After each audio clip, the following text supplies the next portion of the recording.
আসসালামু আলাইকুম রহমতুল্লাহি ওয়া বারাকাতুহু।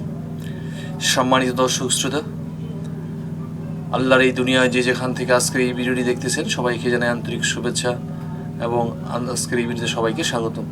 তো আজকে এই ভিডিও হচ্ছে যারা প্রাথমিক মেধা যাচাই পরীক্ষা সম্পর্কে।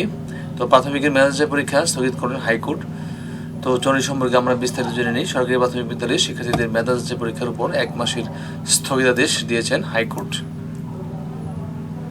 রোববার 14 ডিসেম্বর বিচারপতি ফাহমিদা কাদের ও বিচারপতি মোহাম্মদ আসিফ হাসানের সমন্বয়ে গঠিত হাইকোর্ট বেঞ্চ এই স্থগিতাদেশ দেন।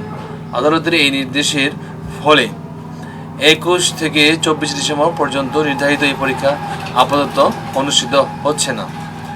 আদালত সূত্রে জানা যায়, গত 3 নভেম্বর এক রুলে হাইকোর্ট নির্দেশ দিয়েছিলেন যে 2008 সালের বিধিমালা অনুযায়ী সরকারি প্রাথমিক বিদ্যালয়ের পাশাপাশি বেসরকারি ও কিন্ডারগার্টেন স্কুলের শিক্ষার্থীদেরও বৃত্তি বা মেধা যাচাই পরীক্ষার অংশগ্রহণের সুযোগ দিতে হবে।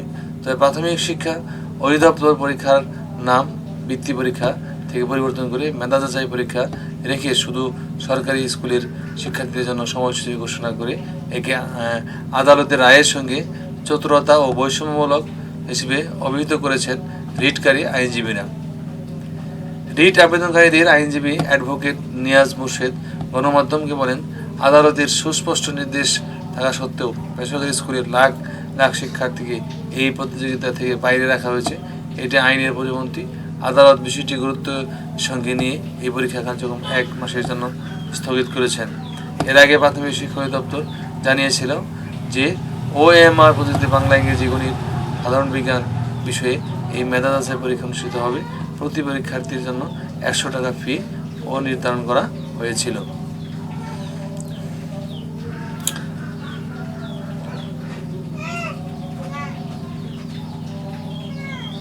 আজকে ভিডিও এখানে শেষ করছি। ভালো থাকবেন সবাই। আল্লাহ হাফেজ। আসসালামু আলাইকুম রহমতুল্লাহি ওয়া বারাকাতুহু।